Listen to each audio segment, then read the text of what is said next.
Buenas noches, amigas y amigos, bienvenidos y bienvenidas a Tercer Debate, una iniciativa de los medios legislativos.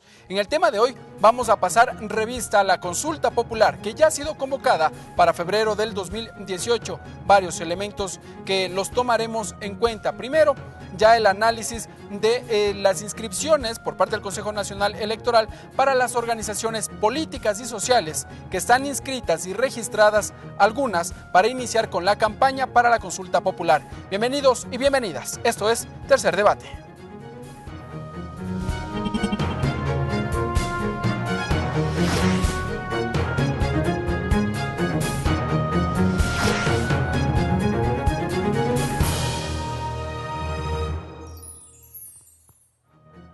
Y para abrir la discusión de este tema, ya nos acompaña el legislador Henry Moreno. Henry Moreno, abogado, asambleísta por Pastaza por la alianza Creo Suma, integrante de la Comisión de Biodiversidad y Recursos Naturales. En pocos minutos más ya se sumará con nosotros acá la legisladora Elizabeth Cabezas del movimiento Alianza País. Entre tanto, les contamos que este día martes culminó el plazo para que las organizaciones políticas y sociales se inscriban ante el Consejo Nacional Electoral para la campaña por la consulta popular. Algunas de ellas ya fueron registradas ante este organismo. Vamos a tener más detalles en el siguiente reportaje.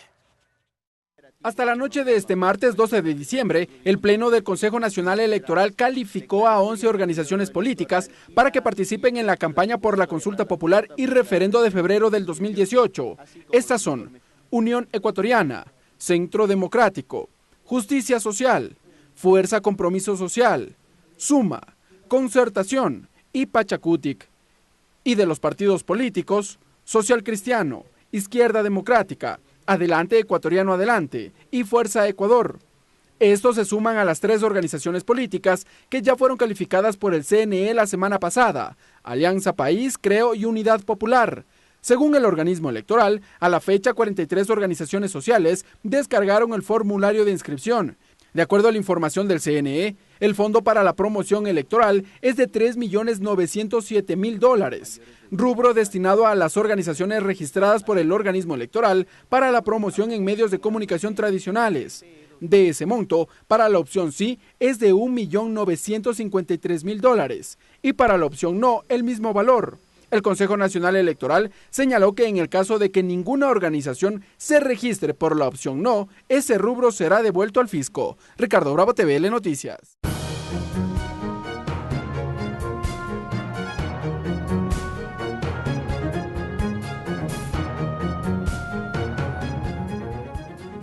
Bien, amigas y amigos, allí revisábamos algunas organizaciones sociales y políticas que ya fueron inscritas este día martes. Hay que hacer la precisión que el movimiento Alianza País, el movimiento Creo y Unidad Popular ya lo hicieron y fueron registradas la anterior semana por el organismo electoral. Vamos a saludar con nuestro invitado, el legislador Henry Moreno. Asambleísta, buenas noches, bienvenido. Buenas noches, un gusto estar aquí.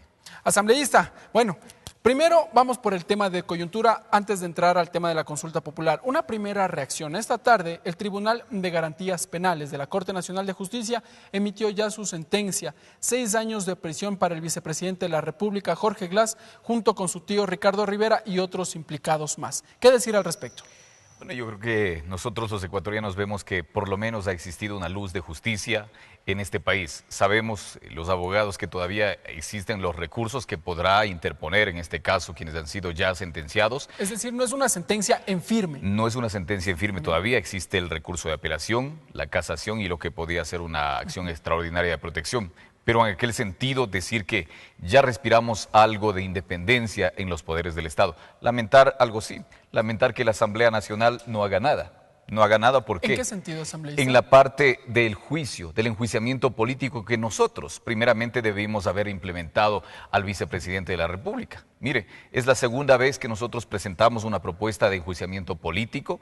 No se le ha dado paso en el Consejo de la Administración Legislativa, que más parecería que ya se va a llamar el Consejo del Archivo Legislativo, porque pero, no se ha cumplido. Más bien, no fue un poco lo que se decía en su momento, esperar el pronunciamiento por parte de la justicia para que luego sea la Asamblea Nacional, con las pruebas que entregue la Fiscalía en su momento, la que se pronuncie. Mire, nosotros conocemos en derecho claramente, una cosa es la justicia ordinaria, totalmente independiente y autónoma, y otra cosa es el control político, el enjuiciamiento político. El artículo 129 dos vías diferentes. Son dos caminos distintos. El artículo 129 de la Constitución es bastante claro en decir que no se necesita enjuiciamiento penal previo para proceder al juicio político. El mismo Contralor General del Estado tiene informes que le implican al vicepresidente de la República con temas de responsabilidad penal en temas de peculado, por ejemplo. Ahí está pero la causal. No tiene la facultad para destituir al vicepresidente el Contralor.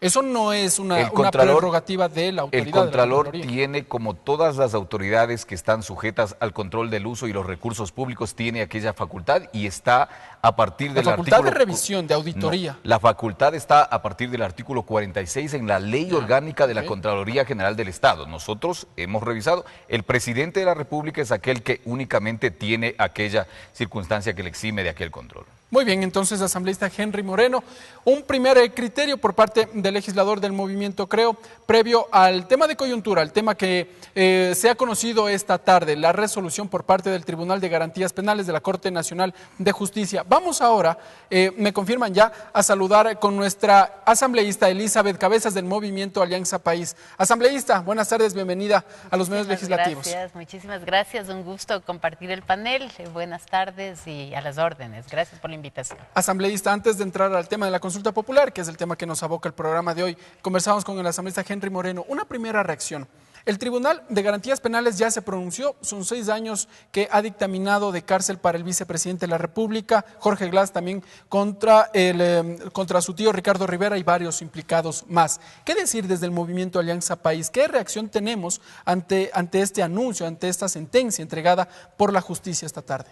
Bueno, creo que se ha hecho ahora un acto de demostración de la independencia de la justicia. Me parece que eso hay que resaltar, más allá de la sentencia que ha sido emitida y que obviamente en la historia del Ecuador no se ha tenido un caso de que un vicepresidente haya sido sentenciado y que pues obviamente implica esto una responsabilidad y una acción que marca yo diría que marca un hito histórico para el país, lamentable, penosamente, porque obviamente con esta sentencia lo que se está haciendo es confirmar una serie de hechos que se han venido tratando durante todo este tiempo y que ahora pues han sido ya sentenciados por la justicia. Aunque Jorge Glass y su defensa durante todo este proceso en audiencia ha señalado que no existe una prueba que lo vincule directamente con el presunto delito de asociación ilícita. Bueno, yo creo que los jueces, y no soy quien para decir si es que hubieron o cuáles son las evidencias, pero obviamente la defensa siempre tendrá que sujetar su defensa en esos hechos, pero la justicia ha hecho un análisis clarísimo de varias pruebas, de varios testimonios, de varias evidencias que le han llevado a la determinación de esta pena y de esta sanción, que realmente a mí me entristece por lo que representa para este proceso y porque después de tantos años pues hay este tipo de temas. Sin embargo, yo creo que este es un tema lamentable, pero que va a dejar un precedente hacia el futuro y evitar que efectivamente existan actos de corrupción que empañen las gestiones de los gobiernos y que sobre todo existan funcionarios que hagan mal uso de su designación y traicionen ahí sí la confianza que los ecuatorianos pusieron en ellos. Muy bien, gracias, asambleísta. Hemos tenido la primera reacción por parte de los asambleístas ante este hecho. Vamos a entrar, legisladores, en el tema de la consulta popular. La pregunta número 1, denominada lucha contra la corrupción, y asambleísta Elizabeth Cabezas, la pregunta que la ha referido el jefe de Estado hasta el Consejo Nacional Electoral señala que ¿está usted de acuerdo con que se enmiende la Constitución de la República para que se sancione a toda persona condenada por actos de corrupción con su inhabilidad o inhabilitación para participar en la vida política del país y con la pérdida de sus bienes según lo dispuesto en el anexo 1? ¿Por qué tomar esta decisión? A ver, yo creo que estamos tratando dos temas de ahora. Justamente la idea de esa pregunta cuando se la formuló era una sanción, yo diría casi a perpetuidad para quienes hicieron un mal uso de los fondos públicos y para quienes traicionaron la confianza de los ciudadanos. De hecho, la crítica y la vocería popular, ¿qué es lo que dice? Claro, van presos con el buen comportamiento, se rebaja la pena a la mitad y luego de ese tiempo salen a usar los recursos mal habidos y a usar y a vivir, ¿no es cierto?, en unas circunstancias muchísimo más favorables que las que anteriormente pudieron haber tenido. La lucha contra la Entonces, corrupción. yo creo que esta es una medida que va a desterrar o sea, al menos va a reducir significativamente estos actos de corrupción y estas motivaciones que muchas veces pueden tener los funcionarios, estas tentaciones que pueden tener los funcionarios a cometer un acto de irresponsabilidad. Pero solamente decir algo adicional, brevemente, ¿no es cierto?, que es importantísimo además comentar que muchísimas vocerías han dicho que este es un tema que solamente debería haber pasado por el tema de la asamblea y no por una consulta. Si es que era tan fácil, ¿por qué no se lo hizo? Es la pregunta. Entonces, creo que es importante que la consulta venga a ratificar una aspiración de los ciudadanos de enmendar y generar precedentes sobre ciertos temas que realmente tenemos que censurar y no permitir que se sigan dando. Asambleísta Henry Moreno, con esta pregunta, muchos entendidos en temas legales han señalado que se estarían coartando los derechos de los ciudadanos, a pesar de que ya cumplieron una sentencia y que de alguna u otra forma ya no podrían restituirse a la vida política como tal. ¿Qué decir ante aquello? Mire, en términos jurídicos existe un principio que es el de buena fe, el de la buena fe en la administración pública, que comprende que los mejores hombres y mujeres deben estar en la administración, no de las cosas de ellos, sino de las cosas de todos. La cosa pública significa la propiedad de todos los ciudadanos. ¿Pero no es limitar los derechos de estos ciudadanos? No se puede permitir que ciudadanos que han sido señalados en actos de corrupción el día de mañana estén administrando aquella misma cosa pública de la cual fueron sentenciados y fueron destituidos en todo caso. Para un ejemplo, para que el ciudadano común nos entienda, si usted tiene un negocio, por pequeñito que sea, o una empresa, contrata a alguien para que administre ese negocio y usted ve que ejerce mal, que le mete la mano a su negocio, pues le despide, le bota. Pero no va a permitir que el día de mañana ese mismo ciudadano le vuelva a administrar su propio negocio. Es el mismo principio que tiene y que se está aplicando aquí para estos hechos de corrupción, que a mí me parece que en realidad lo que viene a hacer es a mejorar el sistema de la administración pública. No podemos permitir, reitero, que un ciudadano que ha transgredido la ley, que ha usufructuado de lo que es de nosotros, del pueblo, venga el día de mañana a tratar nuevamente de administrarlos. Vamos, asambleísta, con la pregunta número 2, el tema de la postulación indefinida, y empezó con usted, asambleísta Henry Moreno. La pregunta dice, para garantizar el principio de alternabilidad, ¿está usted de acuerdo en enmendar la Constitución de la República para que todas las autoridades de elección popular puedan ser reelectas por una sola vez para el mismo cargo, recuperando el mandato de la Constitución de Montecristi y dejando sin efecto la reelección indefinida aprobada mediante la enmienda por la Asamblea Nacional el 3 de diciembre del 2015? ¿Tiene dedicatoria esta pregunta? No, yo creo que esta pregunta en realidad tiene la conveniencia del momento, en aquel sentido. Cuando se hacía la campaña por la Constitución de Montecristi, gente se rasgaba las vestiduras diciendo que no debe haber elección indefinida. Luego ya vieron que había que hacer la Constitución al tamaño de ellos, es decir, ya se les nació el hecho de seguir conservando el poder y por eso fueron a una enmienda constitucional que pasó por esta asamblea, pero una enmienda a espaldas de los ciudadanos. ¿Por qué?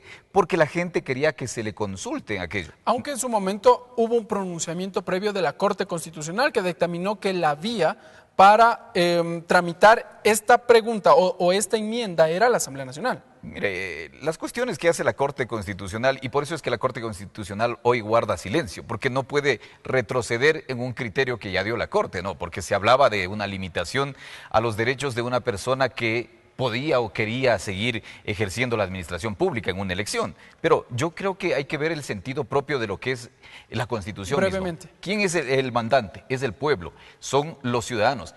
¿Acaso todos los ciudadanos no tenemos la opción de ser aquellos que detentemos el poder y administremos la cosa pública. Por eso hay dos derechos ahí en contraposición, el del que fue electo y el de aquella persona que jamás ha sido electo. Entonces ya ha cumplido un derecho, ha vivido parte de ese derecho. Las normas tienen que ir en función de que las personas que no han administrado, no han estado en el ejercicio del poder, que son ciudadanos, también vayan a ejercer aquella administración. Vamos ahora con la asambleísta Elizabeth Cabezas, pero previamente también tenemos, legisladora, preguntas por parte de la ciudadanía a través de la red social Facebook. Vamos a revisar qué nos pregunta la gente.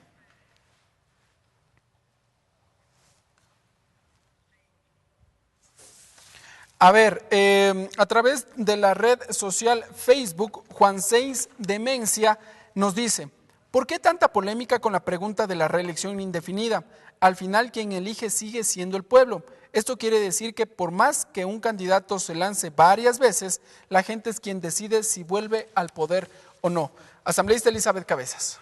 Bueno, nosotros y yo me he pronunciado reiterativamente sobre esta pregunta. Considero que es importante que la ciudadanía se pueda pronunciar. Efectivamente, en la Constitución del 2008 de Montecristi se contemplaba la reelección solamente por un periodo, ¿no es cierto? Y luego esta sufrió una enmienda a través del voto de los asambleístas del momento, y esto no necesariamente representó la voluntad de los 14 millones de ecuatorianos. Creo que en este momento, en ejercicio de los derechos que los ciudadanos tenemos de ser consultados y por lo tanto de pronunciarnos, hay la oportunidad de que efectivamente los ciudadanos se pronuncien a favor o en contra. Mucho se ha dicho que esta pregunta tiene dedicatoria, asambleísta, contra el expresidente de la República. El tema de las dedicatorias no caben en función de que lo que estamos haciendo es, como se dice, recuperando el espíritu de la Constitución del 2008 de Montecristi, que para muchos les parece chistoso, pero no hay aquí ningún tipo de comentario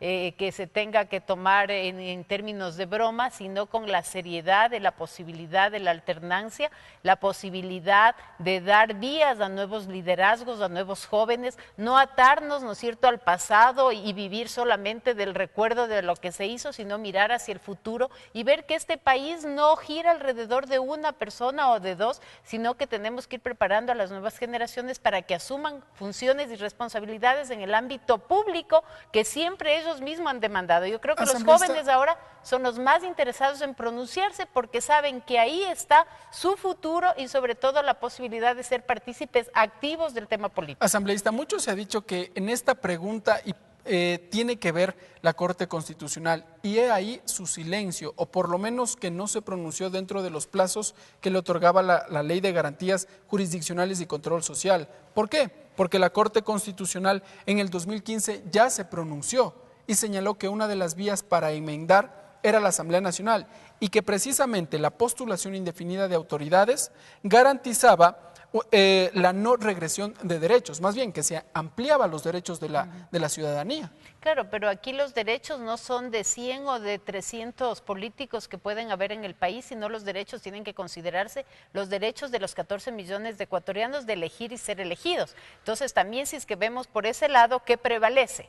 ¿Los derechos de las mayorías o el derecho de un grupo que este momento pues está ubicado en sitios o elegidos para dignidades en ciertos lugares y que quieren perpetuarse y mantenerse en el poder? Yo creo que esto es un importante paso hacia la posibilidad de estas alternancias necesarias para los procesos democráticos y sobre todo por el fortalecimiento del tema de participación ciudadana, que nosotros hemos sido los primeros en siempre promulgarlo y solicitarlo que así lo haga la ciudadanía. Muy bien, vamos a pasar brevemente a la pregunta 3, la pregunta sobre participación ciudadana e institucionalidad.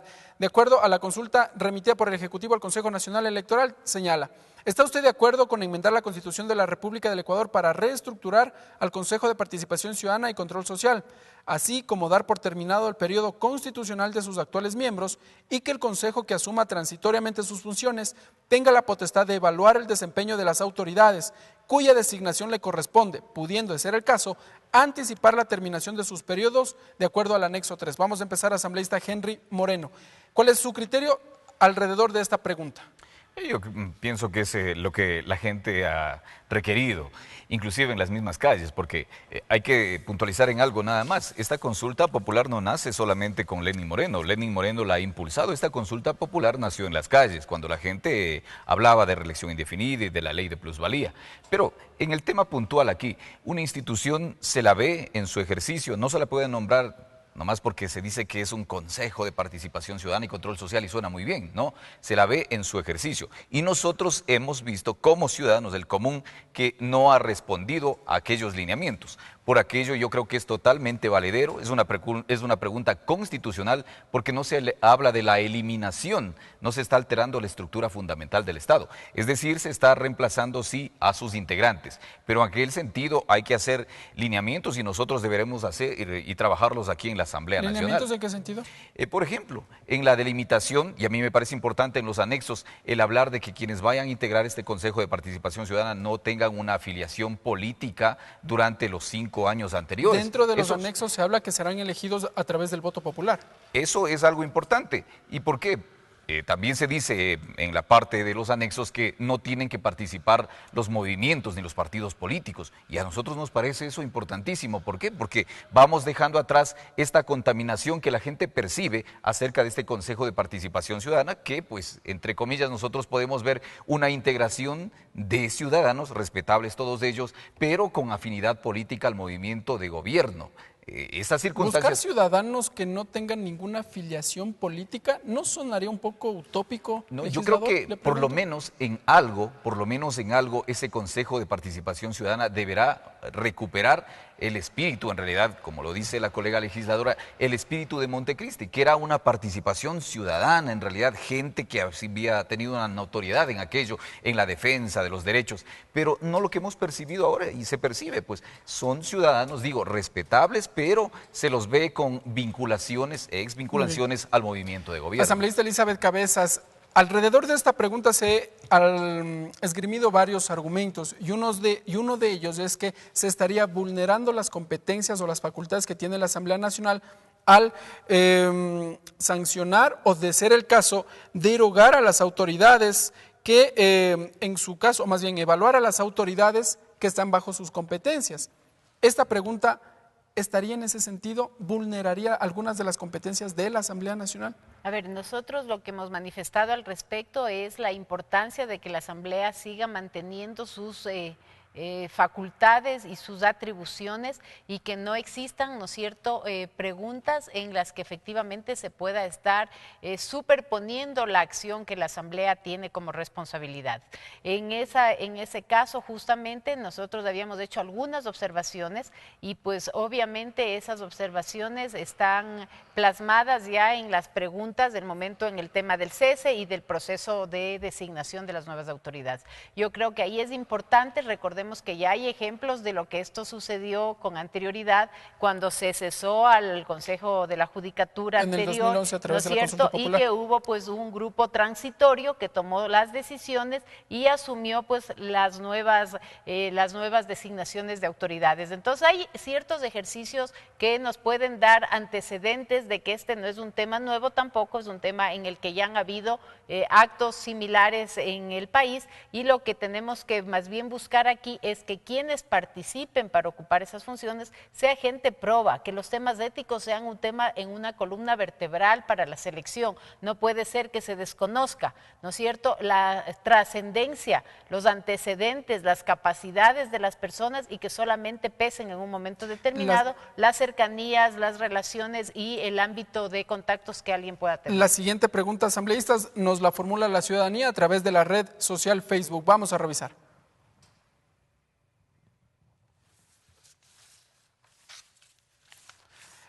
La señorita María Cristina Cárdenas, o señora, nos pregunta, y a los legisladores, ¿preferirían que exista una alternabilidad entre los partidos dentro de los miembros del Consejo de Participación Ciudadana o solo unanimidad entre Alianza País? Empecemos, asambleísta Elizabeth Cabezas. Bueno, yo creo que el tema de la selección justamente de los miembros no tiene que estar atada a los partidos, eso es lo que hemos dicho, ni a los movimientos políticos. Mientras más ciudadanía pueda participar con una óptica imparcial, independiente, objetiva, yo creo que eso lo que hace es dar un buen viento de frescura a estos procesos y sobre todo a las responsabilidades tan grandes que este Consejo tiene. El momento en que hay un sesgo, sea a favor de un partido o a favor de otro, este tema tiende pues a complicarse. Yo digo, ahora ha sido Alianza País, pero el día de mañana puede haber sido otro partido político, puede ser otro partido político que igualmente pueda asumir una conducta de selección de sus afines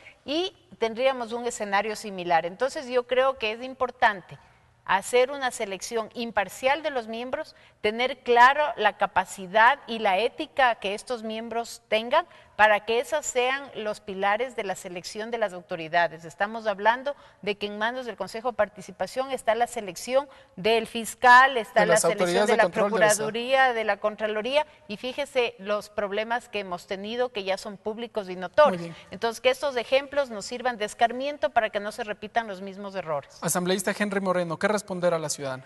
Sí, yo creo que es imperiosa, más allá del contexto que se plantea la pregunta, es imperiosa el cese de lo que significan las autoridades del Consejo de Participación Ciudadana. Mire, lo que sucede, nosotros en la provincia de Pastaza, un caso muy puntual, llevamos un proceso de fiscalización al Consejo, en este caso al Consejo de Participación Ciudadana ahí en la provincia.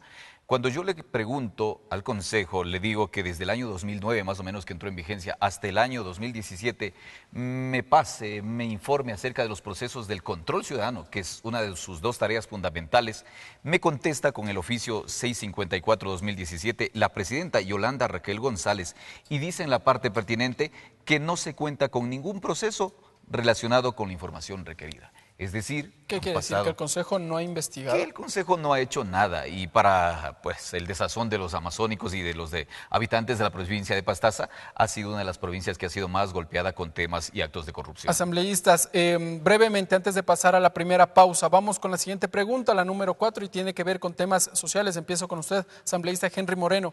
¿Está usted de acuerdo en enmendar la Constitución del Ecuador para que nunca prescriban los delitos sexuales en contra de niñas, niños o adolescentes?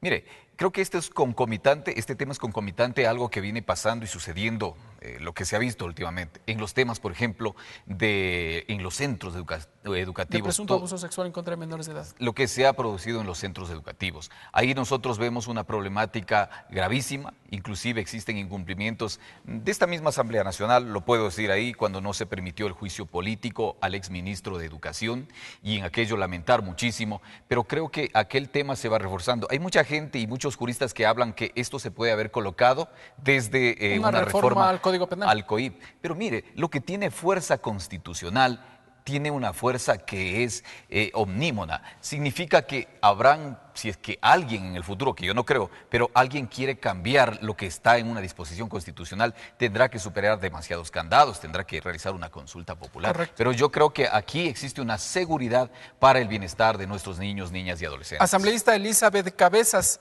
por parte de legisladores, por ejemplo, como Franklin Samaniego, ha hecho varias observaciones y ha dicho que la prescripción del delito como tal no estaría dentro del ámbito legal, y él ha argumentado que lo que no debería prescribir son las investigaciones para que en un futuro la persona que estaría involucrada dentro de estos delitos sea la sancionada, más no la prescripción del delito como tal. Bueno, yo coincido, creo que es importantísimo decir que todo lo que venga para reforzar las leyes en beneficio de los niños, niñas y adolescentes es un tema fundamental.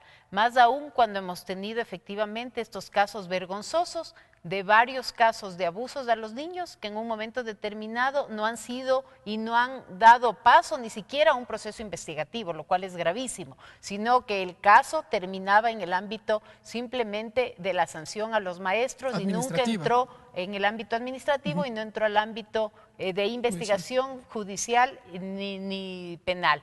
Entonces, yo más bien creo que es importante que este tipo de manifiestos se ratifiquen de parte de los ciudadanos y que efectivamente estos planteamientos y estas reformas se den con claridad para que a nadie le quede la menor duda que un acto de vulneración a nuestros niños y niñas va a ser sancionado con la máxima pena y con la máxima sanción, sin opción a buscar un mecanismo de excusa y de dilatación, buscando justamente el vencimiento y el aplazamiento de estos asambleísta, ¿no hubiese sido de alguna otra forma un poco más inmediato que la Asamblea Nacional tramite esto a través de una reforma al Código Orgánico Integral Penal?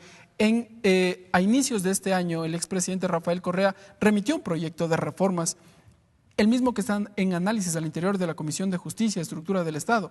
Digo, ¿por ahí no hubiese sido mejor retomar este análisis para revisar el Código Orgánico Integral Penal y así no, de alguna otra forma, esperar hasta un pronunciamiento como una consulta popular? Me parece que hubiera sido un buen mecanismo, pero habría que preguntarle a la Comisión de Justicia por qué no lo ha hecho hasta ahora. Entonces, yo creo que esa es una buena pregunta, pero como se ha dicho, todo lo que viene desde la Constitución tiene un peso muchísimo más grande en nivel jerárquico y eso garantiza de que en el largo plazo esas leyes y esas medidas sean muchísimo más difíciles de cambiar y de alterar. Muy bien. Asambleístas, vámonos a una primera pausa, amigas y amigos. Cuando regresemos todavía tenemos el desarrollo de al menos 3 preguntas más de la propuesta de consulta popular. No propuesta, más bien la consulta popular, la eminente consulta popular convocada ya para febrero del 2018. Amigas y amigos, continúen con nosotros en la señal de los medios legislativos. Esto es Tercer Debate.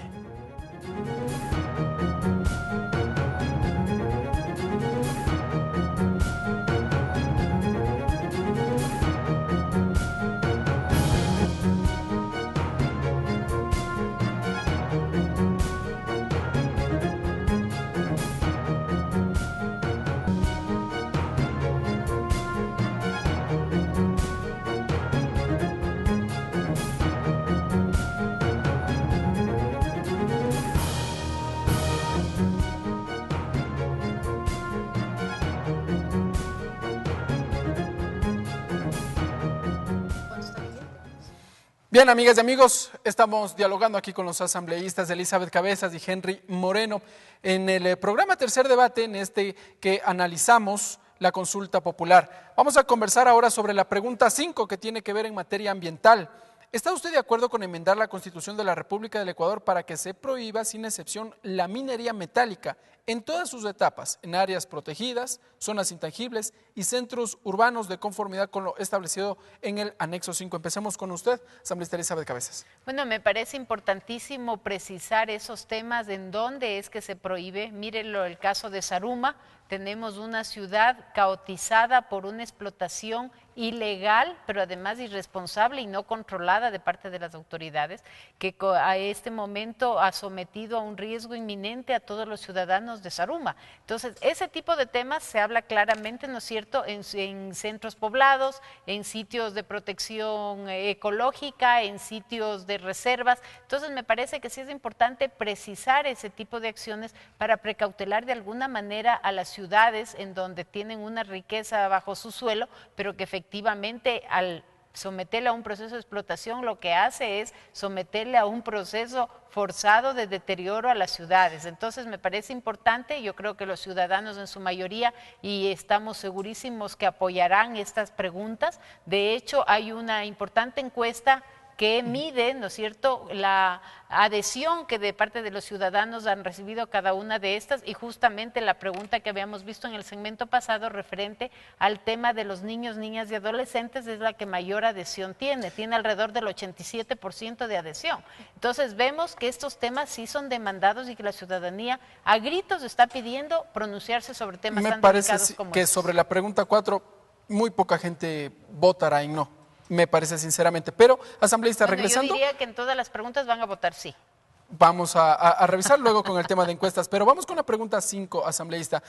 Mucho también se ha señalado de que este tema se pudo haber resuelto por una decisión política y citan como ejemplo la reunión que tuvo o que mantuvo el presidente de la República, Lenín Moreno, con los dirigentes de la CONAIE el día de ayer. Y entre varios acuerdos, lo que se decidió es primero detener las concesiones mineras, por ejemplo. Esa es una decisión. Entonces, si es que hay la voluntad del Ejecutivo, por un lado, de reunirse en el marco del diálogo con varios dirigentes, ¿por qué incluir esos mismos acuerdos en una consulta popular? Bueno, porque yo creo que más allá del diálogo y de los acuerdos que el presidente, facultado con su designación de presidente de la República, pueda tener, y la buena voluntad que estos grupos, ¿no es cierto?, de activistas de defensa de los derechos, de los grupos representantes de quienes habitan en las zonas donde han sido más afectados por este tipo de explotación, han hecho, una ratificación del ciudadano no nos cae nada mal. Eso lo que haría es valorar sustantivamente esa decisión o ese apoyo político que el presidente está requiriendo para una decisión tan trascendental y tan importante como es esta. Finalmente, yo digo, el pronunciamiento de los ciudadanos lo que va a hacer en su momento es ratificar y apoyar todas esas preguntas que van a ser analizadas y apoyadas por los ciudadanos ecuatorianos y que permitirán dar el sustento y el soporte político también a todas estas decisiones que el presidente va a tener que asumir en un momento determinado. Asambleísta Henry Moreno, al interior de la Asamblea Nacional fue aprobada ya una ley de minería, o por la Asamblea Nacional fue aprobada la ley de minería, y también ahí se señala ya varios espacios en donde se prohíbe la explotación minera. ¿Por qué no ejecutar o por qué no poner en vigencia, en rigor, esta normativa, más allá de que ya fue publicada en el registro oficial? En el ejercicio mismo de la legislatura se ve que existen coyunturas políticas que inclusive hacen que ciertas cosas que siendo necesidad de los ciudadanos no procedan. Y creo que ese es parte del fundamento en esta pregunta. Cuando uno coloca una disposición constitucional, existe lo que conocemos en derecho como la rigidez constitucional, los candados constitucionales. Es decir, es bastante difícil el variar el texto constitucional. Y el texto constitucional se interpreta como una voluntad directa del pueblo, del mandante. Esa es una Aunque consulta. ya hay una ley que está vigente y que prohíbe la extracción de los minerales en zonas específicas. Lo que sucede es que la ley es una derivación de la Constitución misma. Pero si tenemos ya precisamente de forma más urgente un texto constitucional, porque el texto constitucional entra en su reforma luego de la consulta a partir de su publicación en el registro oficial. Entonces tenemos elementos para trabajar de forma celera en temas como lo que sucede en el mismo Zaruma, en temas que, bueno, a nosotros en esta pregunta sí nos hubiera gustado que sea un poquito más amplia. Por ejemplo, como que no se prohíba solamente la minería metálica en aquellos sectores, sino también la extracción hidrocarburífera. Por ¿las ejemplo, concesiones? No, los temas de explotación petroleros, de hidrocarburos, porque nosotros vemos en la Amazonía cómo junto a un centro poblado se levanta una torre con un chispero que se llama y que contamina seriamente a la población en situ. Pero prohibir la extracción de petróleo en el Ecuador, asambleísta. No, nosotros hablamos de una prohibición en el área de incidencia de una población. Eso es lo que nosotros queríamos que de pronto, y habíamos hecho nuestra petición al presidente de la República, pero bueno, en todo caso yo siempre digo, tener algo es mejor que no tener nada, y esta es una problemática total en varios puntos del país. Yo le formulo la misma pregunta que le planteé al asambleísta Cabezas. El día de ayer ya llegaron a varios acuerdos entre el presidente de la República con los dirigentes de la CONAIE precisamente, y se llegó a uno de esos acuerdos en que se va a detener por el momento las concesiones mineras. Entonces, si hay la voluntad política, ¿por qué implementar una pregunta dentro de una consulta popular o llamar a una consulta popular? Porque el día de mañana puede ser que este gobierno ya no esté aquí, puede ser aquello. Pero tenemos una disposición constitucional que va a salvaguardar aquel acuerdo, que es una manifestación de un grupo importantísimo. Nosotros hemos visto al sector de la CONAIE, al sector de ciertos temas como aquellos. Y yo creo que mientras más seguridades constitucionales y legales podamos tener alrededor de un tema que es tan álgido, yo creo que eso le hace bien al país. En derecho, lo que abunda no hace daño. Muy bien, asambleístas, vamos con la pregunta 6 en materia económica. Pregunta, ¿está usted de acuerdo con que se derogue la ley orgánica para evitar la especulación sobre el valor de las tierras y fijación de tributos, conocida también como ley de plusvalía? Asambleísta Elizabeth Cabezas, ¿por qué preguntar? Bueno, es importante el tema en función de lo siguiente. Mire, yo le voy a hablar de mi perspectiva de la concejalía. Yo presidí la Comisión de Suelo y Ordenamiento Territorial, justamente una comisión que tiene mucho que ver con todos estos temas constructivos, de nuevos proyectos y de desarrollo territorial de Quito, en este caso, en mis funciones. Y fíjese que esta ley, cuyo espíritu, y también voy a decir aquí algo, cuyo espíritu era evitar la especulación del suelo, pudo haber sido también fácilmente controlada con la emisión de ordenanzas desde los gobiernos municipales. ¿Y por qué le digo esto?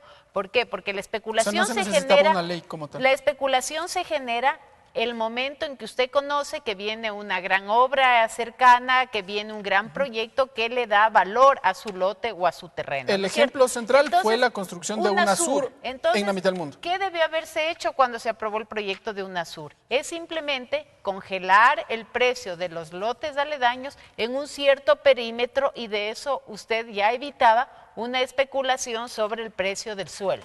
Entonces, me parece que sí hay mecanismos en los cuales los municipios pueden accionar para evitar este tema especulativo, que me parece que tiene sentido, que lo que trata es no de encarecer la vivienda, que trata de mantener la vivienda en precios buenos. Sin embargo, los defectos que tuvo este anuncio, primero recordemos, hubo un despliegue de protestas extremadamente grande, ¿no es cierto?, que se bajaron un poco con la llegada del Papa, pero luego que empezaron nuevamente a retomarse cuando ya se supo que había el interés de parte del Ejecutivo de enviar nuevamente para la aprobación.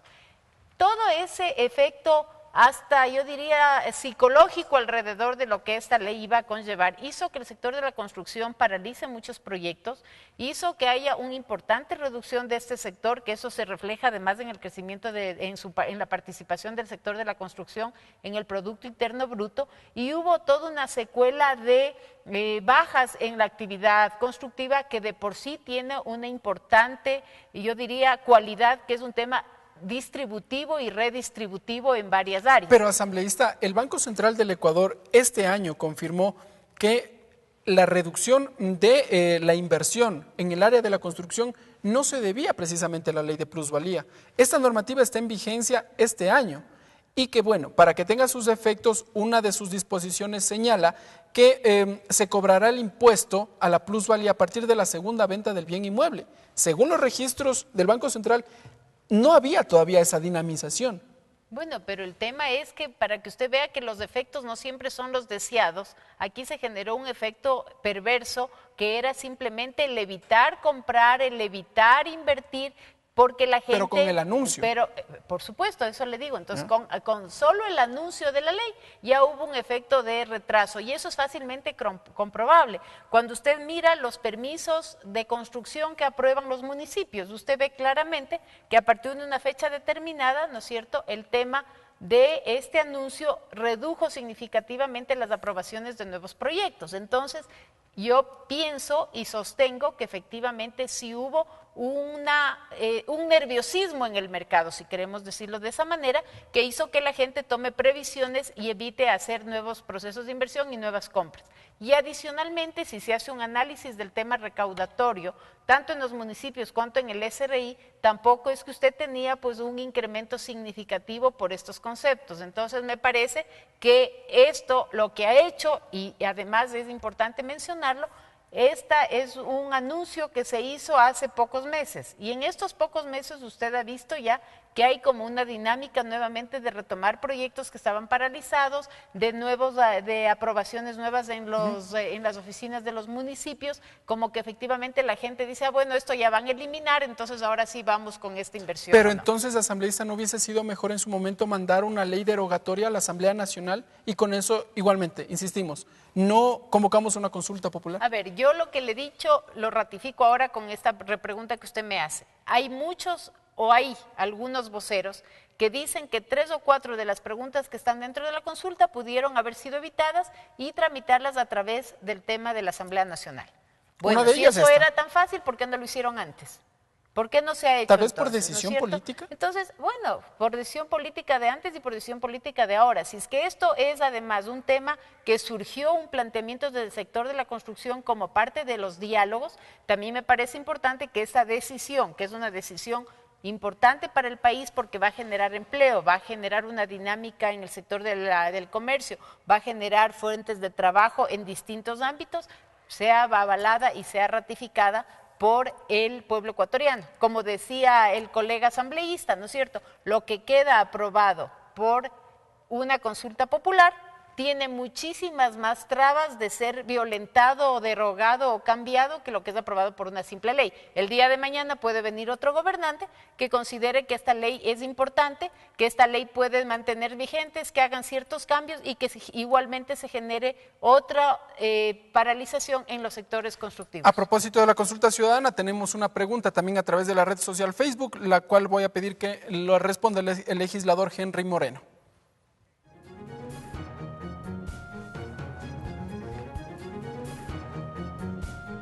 Patricia Galindo nos pregunta, nos dice, la ley de plusvalía tiene casi un año de vigencia y apunta a combatir la desigualdad, desincentivando la ganancia ilegítima y adicionalmente la recaudación del impuesto que es destinado a la construcción de vivienda social.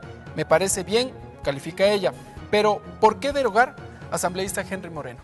Mire, las leyes también dan señales a los inversionistas, a la gente que tiene su dinerito, mucha gente en el exterior, otros debajo del colchón, otros los tienen en el banco, en pólizas. La ley da señales.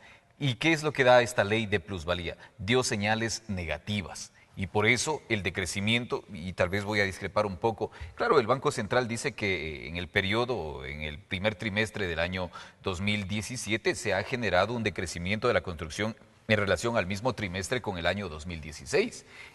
No puede haber sido tal vez solamente la ley de plusvalía, también parte de la crisis económica, pero ha sido una pésima señal en un momento de una crisis económica fuertísima en el país. Pero se dijo que desde inicios de este año que la economía se estaba reactivando y luego fue así ratificado cuando hubo el discurso precisamente de cambio de mando aquí en la Asamblea Nacional. Bueno, eso se dice, pero una vez que uno sale al común de los ciudadanos y sale a la vida cotidiana, se ve en realidad la carencia y la baja en un tema tan importante como el que estamos tratando, la construcción. Ahora, yo siempre digo, las leyes tienen que dar señales positivas.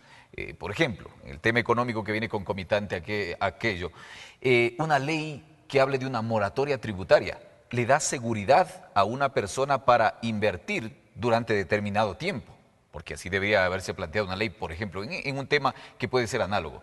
Esto lo que ha hecho es venir en desmedro de la gente, de las plazas de empleo, y eso se ha visto confirmado con los datos del INEGI, la baja inclusive de que mucha gente ha perdido varias fuentes de empleo. Entonces, yo creo que esta ha sido una ley que ha sido muy mal trabajada.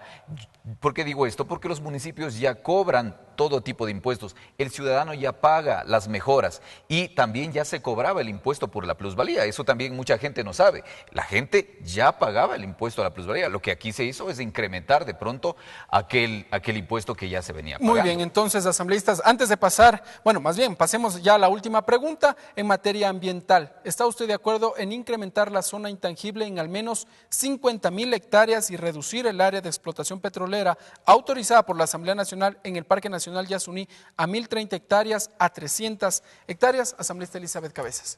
Bueno, recordemos que el tema de la protección del Parque del Yasuní fue una decisión de Estado también, y en un momento determinado, cuando se tomó la decisión de empezar el proceso de explotación, fue una decisión también sometida a muchísimos debates y censuras por parte de muchísimas organizaciones de defensa del medio ambiente, de los mismos yasunidos, que se constituyeron a raíz justamente de esta decisión de empezar el proceso de explotación. Y me parece importante, en todo caso, garantizar que el área que se va a explotar es la mínima, indispensable y necesaria como para que el resto de todo este parque del Yasuní se mantenga en intactas condiciones y prevalezca el mantenimiento y el respeto al medio ambiente más que el proceso de explotación como tal. Nos quedan pocos minutos, no va a haber repregunta, asambleísta. Con usted, vamos. Bueno, como amazónico, lamentar que la misma Constitución prevea la posibilidad de que un área considerada de preservación y reserva, mediante una acción de lo que se llama una autorización de la Asamblea Nacional, se puede intervenir en estas áreas. Nosotros en esa parte sí estar totalmente de desacuerdo, no con la pregunta, porque la pregunta en todo caso amplía un poco más el área o el rango de protección. lo amplía, pero sí nosotros estar en favor como amazónicos de la defensa propia de aquellas áreas que en realidad deberían preservarse para el futuro, porque el día de mañana la conservación, el día de hoy mismo tiene que ser una tarea del Estado, pero dejar atrás ciertas limitaciones, ciertas excepcionalidades que se ponen. Yo digo, no es lo que nosotros habríamos querido, lo que el Grupo Díaz Unidos hubiera querido, pero en realidad ya significa un gran paso para la preservación. Asambleísta Héctor Moreno, se nos acabó el tiempo. En 30 segundos sus conclusiones. En 30 segundos yo creo que la consulta popular es una necesidad de los ciudadanos. Al pueblo hay que preguntarle sobre cosas determinantes y trascendentales, no como se hacía en el pasado, utilizar consultas populistas para gallos, para toros, para casinos. Yo creo que estos temas son temas de relevancia y si queremos transformar el futuro del país, ya hemos visto las falencias de esa malhadada enmienda constitucional, ya las hemos visto. Con esta consulta nosotros podemos reformar en realidad y hacer lo que el pueblo quiere que se haga. Asambleísta Henry Moreno. No, Héctor. Henry Moreno, asambleísta Elizabeth Cabezas, sus conclusiones brevemente. Bueno, invitarles a los ciudadanos que nos han seguido en este programa. Hemos podido debatir por qué votar sí, por qué respaldar esta consulta popular. Importantísimo que el pueblo tenga la oportunidad de pronunciarse y ratificar en las urnas aquellos temas que lo que van a hacer es fortalecer los procesos, tanto en el tema legal cuanto en los temas constitucionales y pues obviamente mejorar, yo diría, la parte institucional y la parte legislativa de lo que es la protección, en este caso medio ambiente, niños, y evitar procesos de corrupción que queden sin una sanción adecuada y también la eternización en el poder de muchísimas figuras políticas que son importantes, pero que tienen que dar paso y ceder los espacios a la juventud y a los nuevos liderazgos y la alternancia que fortalece la participación democrática. Gracias, asambleísta Elizabeth Cabezas. Gracias, asambleísta Henry Moreno. Gracias, amigas y amigos. Ustedes sacan sus conclusiones. Hemos tratado de revisar lo más breve posible, precisamente argumentado en cuanto a estas 7 preguntas que son ya presentadas ante el Consejo Nacional Electoral y que las organizaciones sociales en pocos días más empezarán ya a la campaña por esta consulta popular y el referéndum. Nosotros nos encontraremos en una próxima edición. Buenas noches.